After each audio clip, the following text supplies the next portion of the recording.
Hello, Connecticut, and welcome to the Paid Leave Podcast. The title basically says it all. I'm Nancy Barrow, and I will be delving into this new state program and how it can help you and your family. This podcast will give you information you should know about Connecticut paid leave and maybe just a little bit more. Connecticut paid leave brings peace of mind to your home, family, and workplace. Welcome to the Paid Leave Podcast. Well, welcome to this edition of the podcast. My name is Nancy Barrow, your host, and I am also the engagement manager for Connecticut Paid Leave. And today it is all about Women's History Month. March is Women's History Month. And I have the absolute pleasure to talk to one of our board members. Her name is Adrienne Cochrane, and she is also the Chief Executive Officer of the YWCA Hartford Region. So welcome to the podcast, Adrienne. Good morning, Nancy Barrow. It is so good to be here today, and I am well. Thank you so much. I am going to run down the list of your accomplishments, which I'm going to leave probably a ton out. A lawyer. She was honored by the Connecticut State Conference of the NAACP branches as one of the 100 most influential Blacks in Connecticut. Named 100 Women of Color by June Archer, one of my favorite people. You were awarded Urban League of Southern Connecticut and the National Urban League's Women of Power, and by the Greater Hartford branch of the NAACP as a trailblazer in community service. Centennial Commission for Women's Suffrage issued by one of my favorites, Secretary of State Denise Merrill. You received the Lifetime Achievement Award by the Hartford Business Journal, and you served on the board of the American Red Cross, Connecticut chapter of Teach for America, and you were appointed to the Governor's Youth and Urban Violence Commission. And of course, you were on the board of directors at Connecticut Paid Leave. The most important one to talk about this morning. Yes. And you were asked by the Senate pro tempore, I hope I said that right. I know it's a legalese term, Martin Looney, to join the board. Is that right? And how does that work? Yeah, that's absolutely correct. And I will tell you, this, of course, was August of 2019, so pre-pandemic, and I'm sitting in my office, and I receive a call from one of his clerks that's saying he wanted to have a conversation with me, and we connected very quickly, went over to the LOB, and we had a wonderful conversation. I'd just love to share a little bit of it with you, but I felt so honored that I was being asked to be a part of what I knew was going to be something very, very important for Connecticut. I developed a good understanding of it. Growing up, just me, my mom and dad, so I don't have siblings, though I have lots of aunts and uncles and cousins. And when my mom died suddenly of a heart attack in 2009, and I was working in Florida, Urban League of Broward County at that time. And so I needed to go to where my parents were living and spend time with my dad. Now, that sort of situation, you can't really put a timetable on. Oh, you get 3 days bereavement, or, oh, you use extended whatever time like that. It's a period of time where I would say the person grieving is really not focused on. Let me restate that. If you're fortunate, you're in a position, but recognizing that there's so many citizens that are not in the position. So that was my first, and knowing that I had an employer at that time that was just take the time that you need. Let's fast forward to 2013, where my dad had a terrible run-in with a 100-year-old oak tree, and the oak tree won, and he ended up breaking his hip, shattering his hip. Actually. And so I'm away helping him with that. Time number 2 with an employer that's very understanding of that. And then, of course, with my dad's final illness, the one that took his life, pancreatic cancer, it was over pretty quickly. But the point is, I was away with him during that time. Now, coincidentally, it was during that time that I was in the transition from the Urban League of Greater Hartford coming to the YWCA Hartford Region. So you have the gaining employer and the losing employer. And I am so fortunate that on both sides of that equation, the boards, the staff, everybody was supportive everybody was saying, take the time you need. I couldn't finish my business with the Urban League to move to YWCA Hartford Region until I could return. And I wasn't sure when I was going to return. Once again, I'm describing my situation as one of making me very fortunate. But along that path, 2009, 2013, certainly 2017, 18, I encountered so many people on airplanes, airports, and hospitals. Any place that you can think of, I encountered people that talked about losing loved ones, talked about their own illnesses, talked about the fact that someone was a partner to them and had been their partner for many, many, many years, and all the things they couldn't do. And now this partner is ailing in some way, or this partner is deceased and they aren't technically related. And so they can't get time away in order to help to tend to the affairs, for that individual or spend time with that individual. And those stories just filled my head and heart. And Nancy, I don't believe in coincidence. I think things unfold as they're meant to, when they're meant to. And so I'm getting all this information. And I thought it was because my dad practiced in public health. So, of course, the idea of health disparities and the inequities between, between non-whites and whites, the stories, the slides, growing up, all of that. And that's what I thought this was. Dad, this is a tribute to your life's work. It was preparing me for the opportunity to become a member. You see how life works? To become a member of this very important authority. And in my conversation with Senator Looney, it was very touching to him that I don't think he knew all of this story. He knew me by my community work for the time that I'd been in Hartford.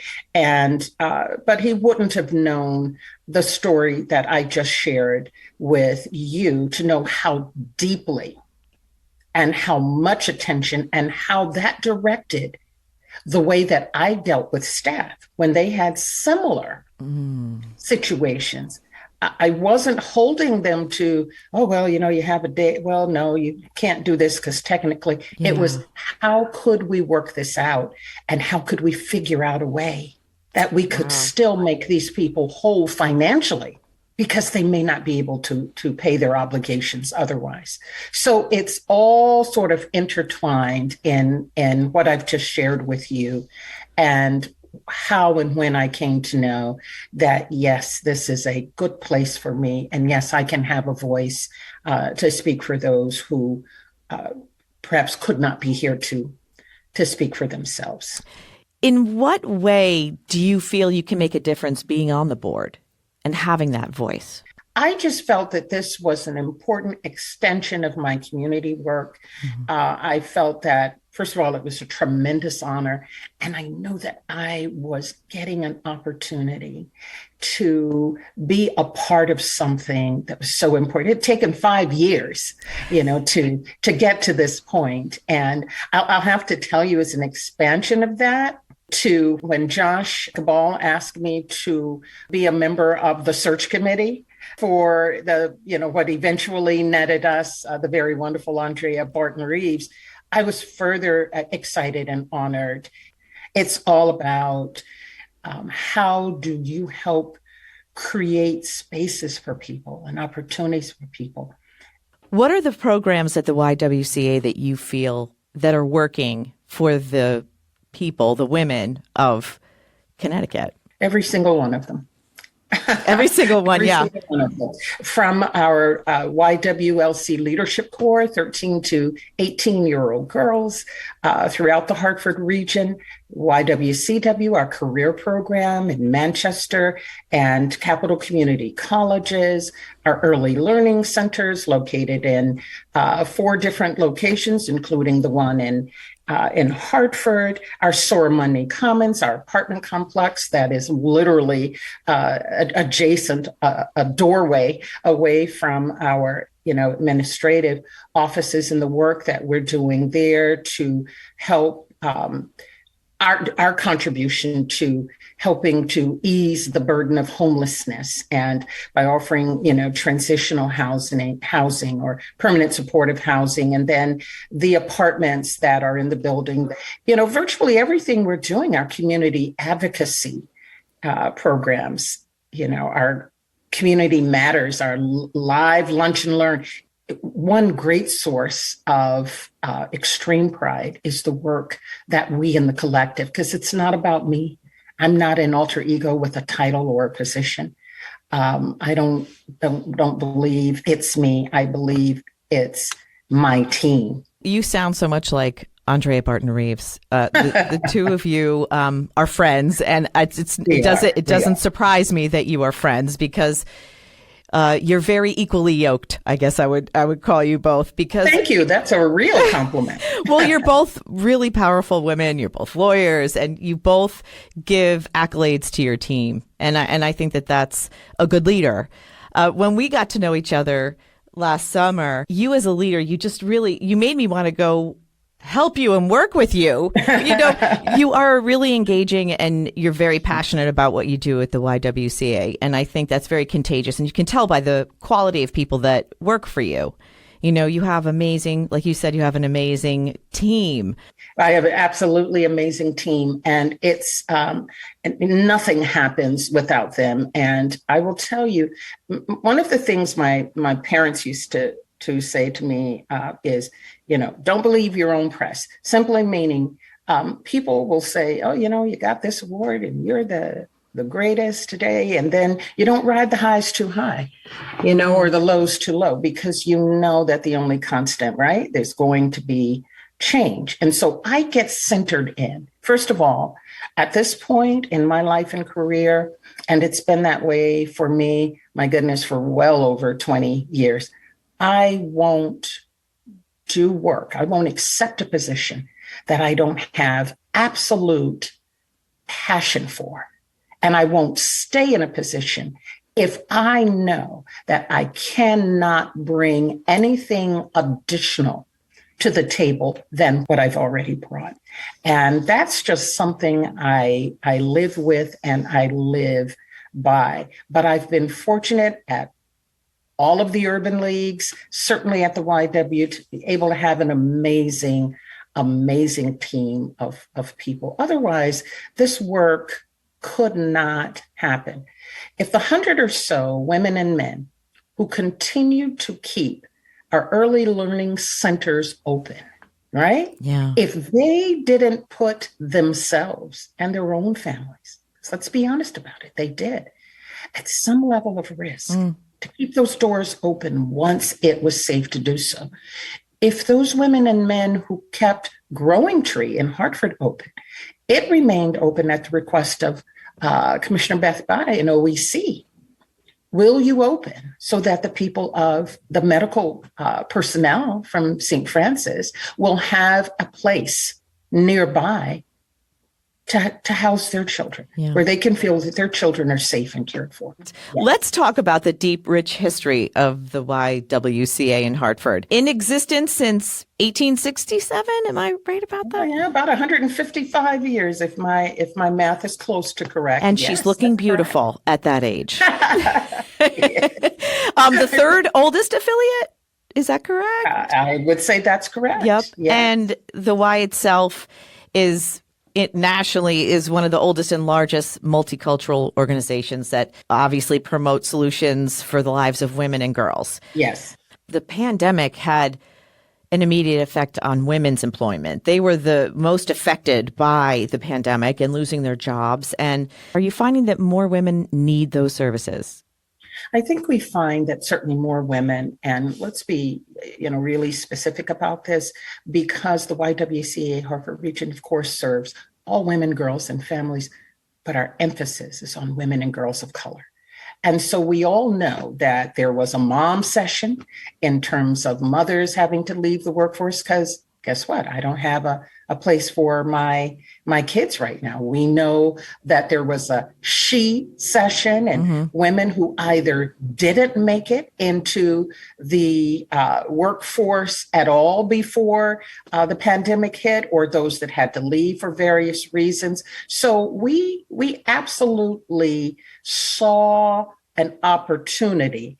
We were recognizing whether those women were coming to our doors or not. What we were recognizing is that more help was needed. And so some of the partnerships we have, like Google said, my goodness, with women between the ages of 19 and 64, either did not have the sort of digital skills and tech skills they needed to remain in jobs or to get jobs. So there were grants of which we were a recipient, to figure out what you can do and what you can offer, either as an addendum to existing program or a start from scratch.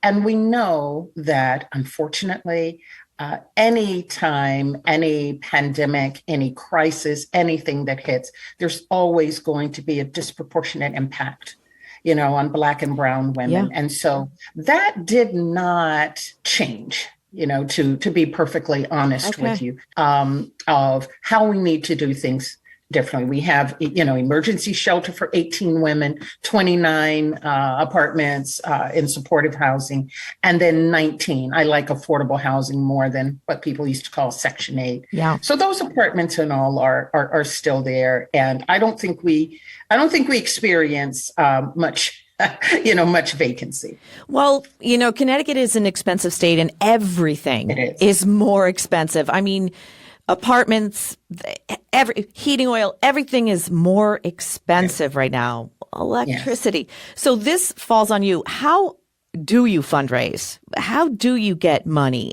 to help offset the expenses that we're all seeing right now? Food is everything's more expensive. Everything. It is. So part of, in terms of how do we fundraise, we certainly, through our signature fundraiser in the Company of Women, coming up on April 7th, I know. So at the exciting. Connecticut Convention Center is certainly our biggest pure fundraiser. Like many organizations, we write grants. We certainly are recipients of the kindness of donors. We certainly have our appeals.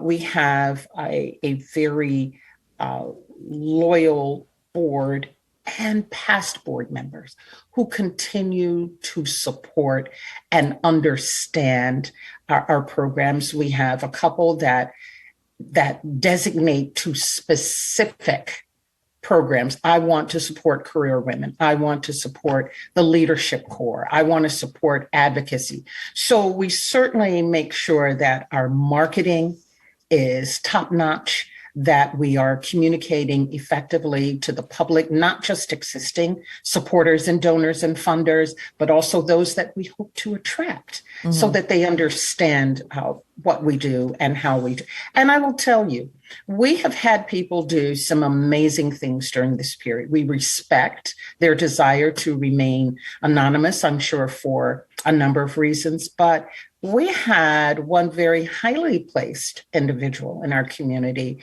and their partner actually come to our building and deliver like 50 sets of brand new sheets. Oh, my goodness. For the beds. Yeah, for the beds in Soramundi. Brand new, 50 brand new sets, and then a cash donation on top of that. We've had partnerships with, my goodness, I have to say 50 Elm, Rocking Chicken. We have folks that would ring us up and say, we want to provide a meal to your residents in Soramundi. It's Thanksgiving. It's going to be the holiday. We know people still need food. Heck, we can't open our restaurants, right? At that point, they couldn't open their restaurants, but we still want to provide. And so those types of partnerships and that type of giving is just, incredible, And so all of these are the ways that we consider fundraising and actually fundraising as well. I know that you got a grant from Mackenzie Scott, a gift really, which was really amazing. And I think it's really about who you are as a leader, because she was looking at leadership and she was looking for people who really help people in positions that don't have a lot of money. That attracted her to give you an amazing amount of money, $9 million. And so I do want to say this, Nancy, and I thank you. I acknowledge that her representative spoke about things that were important to them: leadership, the finances of the organization, the ability of the organization to absorb their gift. Actually, they call it a grant into the budget and the specific community. I cannot, in good conscience, even let the statement "it was me," because the fact of the matter is, I think I certainly was. I will take that. I certainly was a component, but I was not by any stretch of the imagination the reason why this gift was bestowed. I will tell you that YWCA Hartford Region has been doing marvelous work. Yeah. I'm sure she was very, very moved, because if we look at the timing of this, we have to talk about the murder of George Floyd. Our response, and I will tell you that 300 plus car processional to the Capitol that went through North Hartford took on a life all its own. Some fantastic speakers, the sort of mock funeral. And I mean, it was such an emotional time. And I can tell you that my team and I have talked about it. Her team doesn't give up very much. We're sure that she saw it, or someone on her team saw it, because it was all over YouTube. Right. It was all over YouTube. And so we are very much deeply entrenched in this community and the suburban communities that we serve and the work that we're doing. And I think it's that passion that comes through. And we also have to know that all of our donors and funders and benefactors that led to that got us to that point. You're right. Yeah. Because but for them, our doors wouldn't be open. But for them, there wouldn't have been anything for Mackenzie or her team to see. So there are a number of folks that deserve credit for what culminated in a gift at that time. And to kind of further demystify it, but that's the equivalent of 1 year of our budget. We're a $9.2 million organization. And so the fact of the matter is, it didn't position us to say, you no longer have to fundraise and you don't need any money. And she knew, as we knew, we would have to kind of dispel that myth, because that would be, oh, they got $9 million.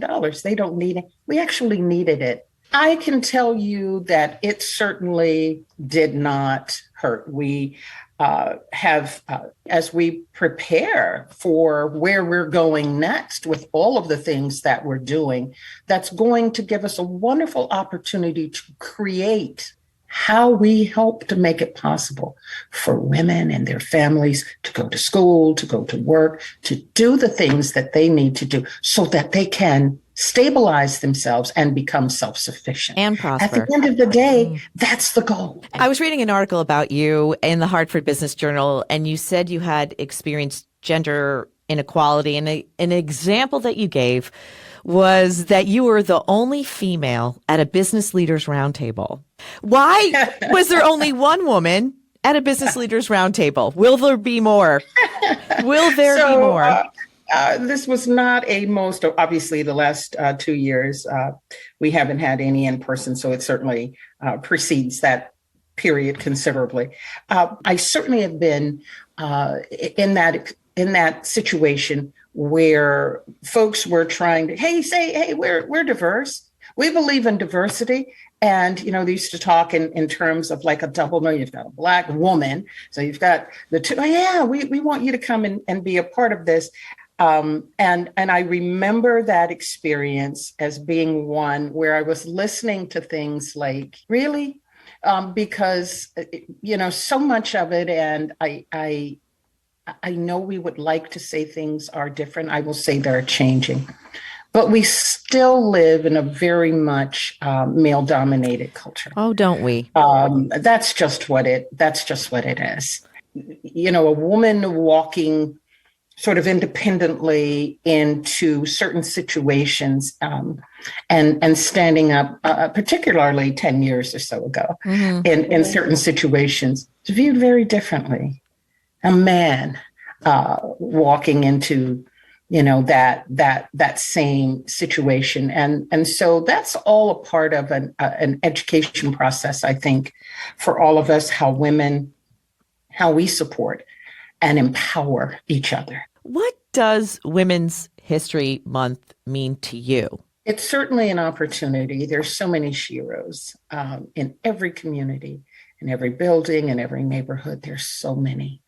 But here's an opportunity to shine a brighter light, to spotlight women in the world, women in our country, women in our communities that are making a difference, and that you don't have to have a big fancy title, and you don't have to sit behind a desk in a big old building, that you can be doing. The woman who is getting groceries for her elderly neighbor is a shero, deserves to be upheld. The woman who is giving a ride to that neighbor to a medical appointment, or making sure that meals are prepared, or just basically on lookout, that's building community organizing, that's trying to address crime in a particular neighborhood, or taking care of a family. And all that hardest job you'll ever have, just keeping your own unit, however you define that unit, as whole. So I think that beyond those of us who may be more well-known because of our work, or our faces ended up being, plastered everywhere, is to really think about those unsung sheroes who are doing so much for so many that it may never come to the attention of any kind of media. I am enough. I am important. I am contributing. I am a shero in my own right, and I am proud. Hug yourself. My mom used to always say, never forget in the mornings, get up and hug yourself first. That's what I say to women out there. Hug yourself. That's so good. Oh, I knew that we had something really in common. When you went to Tuskegee University, you were a radio DJ. And now, hold on, someone might be hearing this voice on this podcast and might be offering you a big job. I didn't know that you were a DJ. How funny is that? You know what? I will tell you, it was the oddest thing that happened. And somebody heard my voice and it asked me to do some voiceovers, which I did. And then somebody at a radio station said, would you like to be the Weekend? And I had a ball with it. Look at you. If you ever want to be a co-host, you let me know. We can do this podcast I'd love to together. Do something with URS. I said at the start of this, you're certainly one of the first female voices in radio that I heard, once I moved here, and I would hear every morning as I was driving to work. And so I felt like I knew you, before I knew you, but it's the voice. It's the voice and the quality of the voice. And even listening to the podcast you did with Andrea is like, yeah, there's Nancy. Nancy's back. Anytime I can get in front of a microphone, I'm all about it. Well, you do it wonderfully. Well, thank you so much. You're so sweet. And I so appreciate you always being such a good supporter. And I'm so thankful that we are working together. We're both in Connecticut paid leave, and it's an important, wonderful program that's really going to help help people. And it's no wonder that you're on our board. And I thank you for that. Well, thank you so much again for joining me, Adrienne Cochrane. You're amazing. Thank you. As are you, as are all women. Stay safe. Adrienne Cochrane, the CEO of the YWCA of the Hartford Region. If you would like to find out more about the YWCA and the wonderful programs it offers, please go to YWCAHartford.org, or you could call them at 860-525-1163. And if you would like more information about Connecticut paid leave and how to apply for benefits, please visit our website at ctpaidleave.org. I'll be talking with our Lieutenant Governor, Susan Bysiewicz, about Women's History Month on the next episode of this podcast. This has been another edition of the Paid Leave Podcast. Please like and subscribe so you'll be notified about new podcasts that become available.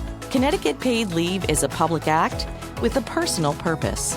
I'm Nancy Barrow, and thanks for listening.